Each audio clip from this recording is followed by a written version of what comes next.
Hey everybody, it's Charlie from Daily Motor, and welcome to the newest addition to the Daily Motor fleet, our 2022 Benelli TNT135. For those of you who are completely unfamiliar with the motorcycle game, this is kind of what Honda has started called the Mini Moto line. That's what they call it, Mini Moto lineup. But it kind of falls into the same category of 125cc motorcycles that are small, kind of pocket size like this, really fun to just hop on. It is technically a full-size motorcycle. It's not a scooter or anything. It's got proper full-size licensure and requires a full motorcycle license to drive it. But it's small, it's lightweight, it's about 250 pounds compared to much more than that for larger bikes. For example, my V-Strom 650 is just over 500 pounds, so double one of these. And it's really fun for just cruising around on city or country type roads. Now, for those of you who are more familiar with bikes, you may or may not have heard of this one, but it's not exactly a Grom clone. It's not trying to be a Grom. It's its own model, but like I said, it fits into that class along with the Honda Grom, all their mini motos, the Monkey, not quite as much, but the Super Cub and the Trail. And then you also have Kawasaki's Z125. But Benelli used to be an Italian brand. Now it's technically owned by a Chinese company. SSR is kind of the parent company of Benelli. And they've been coming out with the TNT 125 and then now the 135 for a number of years now. And it provides a little bit different alternative to the Grom question, that kind of small bike life. For those of you who don't know, I owned a Grom before this, and unfortunately somebody pulled out in front of me, didn't see me, and I hit them. I tried to slow down as much as I can, but I still hit them at a decent speed, and it was enough to ruin the bike, make it so I had to get a new one. So that is why I picked up this, and is also why I am wearing my Helite Turtle 2 airbag vest. This kind of gives me a little bit more confidence that I'm going to be seen because it's bright reflector yellow, and when it's tethered up to the bike, it works as an airbag protectant, so if I were to get in another motorcycle accident, it would protect my vital organs. If you do want to pick one of those up because you want to ride with a little bit more sense of safety, check the link in the description and get you 10% off that. But either way, I'm going to wear it regardless. So I really wanted to replace the Grom. Really what I wanted to get is a Honda Monkey, but those things were nearly impossible to find new at a dealership, and anyone selling one used was asking what I think is too much money for a bike of this size, $4,000 and up. Don't get me wrong, the Honda products are really good, and we're going to talk about that more in probably a separate video where I discuss kind of the Benelli versus the Honda products, my previous Grom and everything. But I just couldn't quite justify going out and buying a used bike for over $4,000 that really isn't all that practical. I mean, I've got the V-Strom for when I want to ride fast, long distances, when Alyssa wants to go on the back. So any secondary bike to me was just going to be just that, a secondary bike, something that's fun to scoot around on town, and I have a little bit more fun at lower speed type stuff. And I really liked that about the Grom, but it didn't make sense to me to get another Grom because, one, I wanted to try something different, but also to make other videos. I mean, there are a ton of Grom videos on the internet, but not quite too many Benelli videos. So let's talk a little bit more about the bike, and then let's get riding. This is featuring a 135cc single-cylinder motor. You can see it right there. It's got pretty aggressive looks. In fact, I've gotten a lot of compliments on the design of this bike. I will say there were some Benelli stickers that I removed. There's one up there and two on the sides here that I got off. I haven't been able to get all the goo off there, even with some goo gone, but working on that. The bike is about 25 pounds heavier than a Grom. You don't really feel it while you're riding, though, and we'll talk about that more when we're on the bike. Comes with disc brakes front and rear, but no ABS like you can get on the Honda products. Exhaust, kind of a dual tip exhaust setup going out here, which is kind of strange to me considering it's a single cylinder motor, but you also have a muffler way down there underneath the bike. Interesting for ground clearance kind of complications. It is technically a two-seater. You can put a passenger on the back. You've got foot pegs. I've ridden with Alyssa on it. It's more than capable. A few nifty features, including one my buddy John pointed out, is that it's got LED lights for the turn signals, brake, everything, and it's even got hazards, which most bikes do not have. So you can actually flip that on and you see bright sunlight, and you can still very clearly see those LEDs. Very bright, stick out very far. I know a lot of motorcycles are going to appreciate that, motorcyclists, I should say. LEDs in the rear as well. You have some preload adjustment on the shock. but considering I just ride this around by myself most of the time, about 170 pounds, I got that dialed down pretty low. No big surprises in the gauge cluster. You got a nice analog tach, and I have to say I do appreciate the analog tachometers on manual vehicles, bikes or cars. I like seeing the sweeping tach there. Wasn't a big fan of the digital tachometer on my Grom. I got to try to not make this an entire Grom versus TNT135 video. It's just hard because that's what I replaced. I replaced a Grom with this, so it's hard not to draw comparisons. No crazy functionality up there in the gauge cluster. You have a clock though, that is nice, and your mileage and your fuel. No gear indicator, and that's something that would kind of be nice to have, but not the end of the world. Fuel pump kicks on, fire it up. Very strong starter, it always starts up right away. Fuel injection, no carburetor here. Walk around, unhook here, and give a few revs.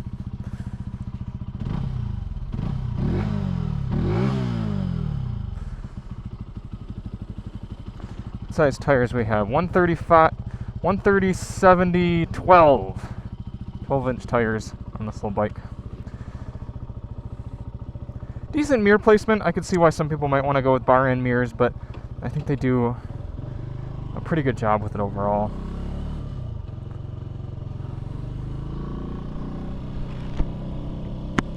Regarding seating position, you do sit very forward on this bike, and you can see my knees as a 5'10" individual, 32-inch inseam, are hitting the front plastics. I find myself wanting to scoot back a lot on the bike, and it actually makes it so I'm kind of sitting on this crack between the front seat and the passenger seat. Not a huge deal from a comfort perspective, but I will say that this bike has a lot of vibration, and that back seat kind of it vibrates more than the front seat, and it usually results in my butt kind of feeling that vibration. It's not exactly comfortable.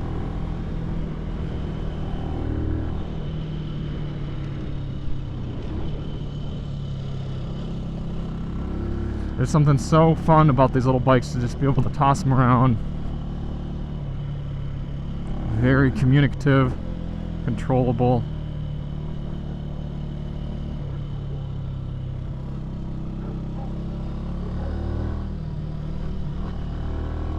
One of the first things you notice getting on the Benelli is the steering angle. The rake is very steep, so it makes for a very quick steering. The turning inputs are very reactive. One might call it twitchy, especially getting off of the Grom, getting onto this. But really most motorcycles, I mean, most bikes outside of some of your most naked of naked bikes have more of a relaxed feel. This is manic. This is a very twitchy, reactive sort of steering. I kind of appreciate that. It makes the bike feel very alive, and it makes it so it does feel a little bit more fun and chaotic at low speeds. But it's going to come as a surprise to a lot of people used to different situations. Let's talk power. This bike makes just over 11 horsepower and just over 7 pound-feet of torque. But that's not the whole story. What you also got to know is where in the rev range the bike makes that power. It's high up. It really is. You have to string this motor out, really wring its neck in order to extract all that power. So you find yourself really like, come on, and it just slowly gains power as you get up to higher RPM. 8,500 RPM is where you're going to find your peak horsepower, and I think torque's about 7,800 RPM. So again, compared to other single-cylinder bikes that you might be used to more of that low-down, grunty sort of feel, you're not getting that much in this Benelli. Although it has the sound like you would be expecting that low-end torque, because you hear a lot of intake. It's a grunty sound. The motor's pretty reactive, and you actually hear almost more intake noise than you do exhaust noise. Now I'm sure you could throw some obnoxious little can on here and have it be making louder exhaust, but it's not going to sound good, so that's pretty stupid in my eyes. For gearing, you've got a 5-speed gearbox, and I can tell that they've geared it such that you should be able to cruise right around 55 miles per hour at even heavier weights. Those of you familiar with only large bikes probably don't realize how much the rider weight can affect the power on a little bike like this and the quickness. So I think the way they geared it is so that even if you were a larger individual or you had a passenger or something, you should still be able to get up to about 55 miles per hour. And that's right where that peak torque figure is going to be, or peak torque and horsepower, really. Third gear now, coming onto a 55 mile an hour road, full tilt.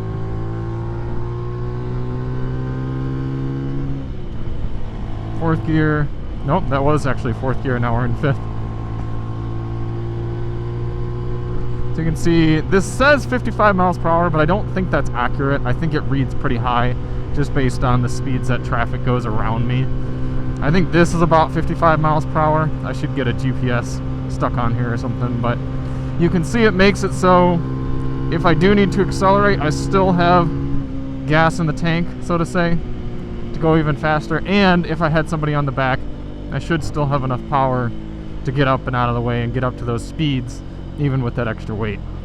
Now that being said, I'm a lighter weight person fairly, about 170 pounds, and I don't typically ride with a passenger or much gear. So I'm considering changing the gearing so that I can actually cruise at a lower RPM and maybe get a little bit more top speed out of this. It'll barely hit 70 miles per hour indicated for me, as we'll test out here in a moment. But I think with a little bit lower gearing, or higher gearing rather, I should be able to get up to speed a little bit more confidently. I think we're going into a headwind today.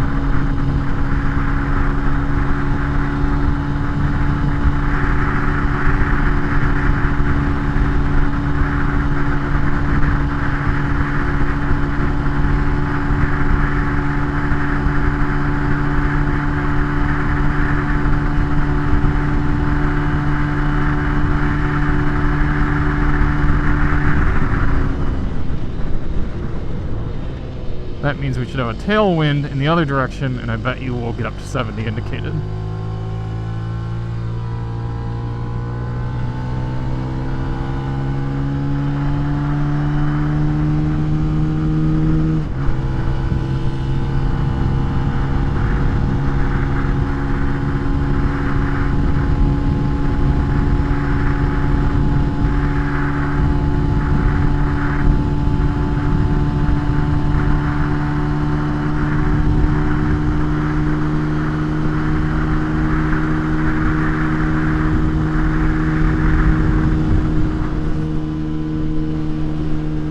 So yes, to answer everybody's question, could you take this on the highway? Legally, yes. Safely, debatable. If it's a 55 mile an hour highway, maybe. But you don't really want to be tacking out your bike all the way just in order to get to the speed limit. You want to be able to cruise above the speed limit or get out of people's way if need be. But if you needed to hop on the highway for a mile or two during your commute and then get right back off, and you just want to sit in the right lane, yeah, you could get away with it at my weight. But like I said, I think what will work even better is to go a little bit taller gearing, and that way I'm at about 8,500 RPM, which is horsepower peak, right about 70 miles per hour. So hopefully I should be able to pull a little bit stronger and actually get a little bit more top end out of this. I don't know. It'll be an interesting experience. But let's dial it back here. I don't know how well. You're probably all just going to be getting wind noise. I don't love having to wring out the engine just to get all the power. I like a motor that's very grunty and torquey down low, especially for a bike of this character, where the whole idea is you're supposed to be playing around and doing silly little things. It's difficult to have to wring it all the way out just to do those things. I think that's where the Honda motor does really well in giving you that grunty power and torque way down low. Your bike feels quicker. Even though this bike technically has a higher top speed than my Grom, it doesn't feel like it. And And not only that, this thing is really buzzy at higher speeds. So when you're running there, going down a 55 mile an hour road at 55 miles per hour, you're way up 8,000 RPM, and it just feels so taxing. You're listening to this thing scream. That's just not the case with the Honda bikes. Now, I haven't ridden the Kawasaki Z125. I imagine it's a little bit more like this. However, the clutch feels good, the shifter feels good. I always have confident shifts. Finding neutral is okay. The motor is pretty responsive. This is a dual spark plug motor. I don't know exactly why they chose to do that. I don't know if they're able to get a little bit more power, if the engine's a little bit more responsive. I don't know. But you do have 2 spark plugs on here. Fuel injection, so even on these chillier days, you don't have to worry about starting it, choking it, getting it warm or anything. It just fires right up. I guess I should also point out how much I paid for this bike. I bought it technically used from an individual who I think was kind of just talked into buying it. Admittedly, he said he didn't touch this thing once his Aprilia RS660 had come in. So I think he was just waiting on his Aprilia, and the dealer had these sitting on the showroom floor. Oh, see, there's someone who practically didn't see me right there. Good thing I was paying attention. Had my big bright vest on. And I think the dealer just convinced him to take one of these home cheap. He rode it home, didn't really do much with it. He kind of lived out in the country where it makes a little bit less sense to have a bike like this. It's more fun in the city. So I bought it from him with only, I think it was 41 miles on it, something crazy low like that. Really not used very much at all. And picked it up, took it home. I paid him about $2,600. So definitely a little bit of negotiating there. But that's the thing with these Benellis is this one's only, I think, $3,200 new, plus maybe $250 for processing and all that deal, destination fee. So for about $3,500, you're getting a bike that's a little bit more powerful than a Grom, and to some people looks quite a lot better, a little bit more of an appealing package, and being that key 10cc larger, a little bit more power, and you might be able to do a little bit more with. We've got 415 miles on the bike now, so clearly I've been riding around a decent bit.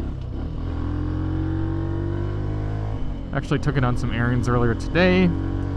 I'll say my butt does tend to get sore within about an hour of riding it. And again, part of that is how I'm kind of sitting back on the crack of the seats. You know, if I'm riding super aggressive, I might sit up and I'm fully on the front seat and ride like this. But when I'm just cruising, especially if I have to lean into the wind at all, I'm pretty far back. And like right now, I'm fully on the passenger seat. I do think one of the appeals of these little bikes is being able to take them off-road. So we're going to sneak over into the off-road section here. Oh, a little bit of mud.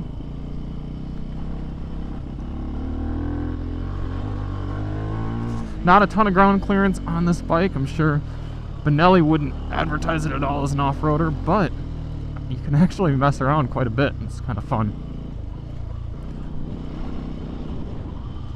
Oh, that's good right there. Yeah. Big safety. Obviously these tires are not going to have a ton of grip or anything. I'm actually going to take a quick pause and unhook my airbag vest because I don't want it to go off while I'm just screwing around out here. Here you can see this is the area I was talking about where I end up sitting right against this strap, and this strap ends up vibrating and the second seat vibrates, and it's not particularly comfortable.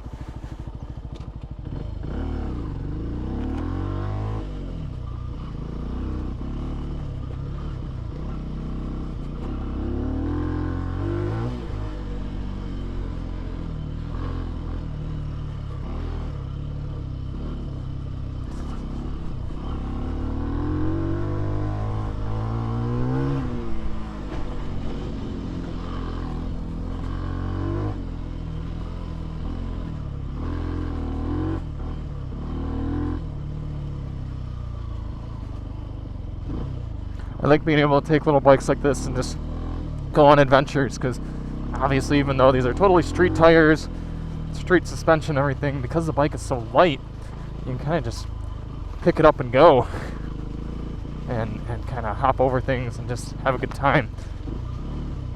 It's actually geared quite low in first gear as well, so you can really slow down and do low speed things. You can see them all the way up at 4,000 RPM at 8 miles per hour.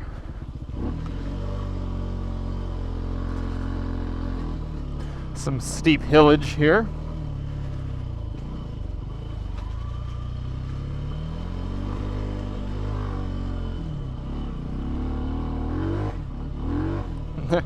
No traction control, no ABS to worry about.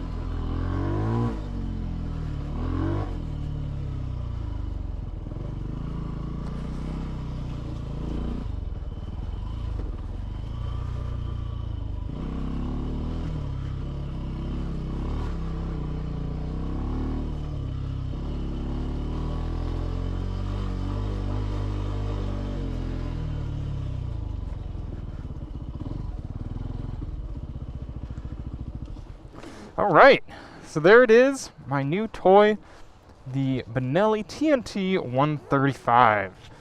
I'm sure a lot of you are going to have questions in the comments if you're stumbling across this video, so hit me up. I'll be doing more videos on the bike, I'll be doing an ownership update next year, and what do you want to know? Like I said, I'm going to try to get my hands on a Grom and do a little comparo as well. But thank you all so much for watching, and we will see you on the next one. I'm Charlie from Daily Motor, and as always, drive on.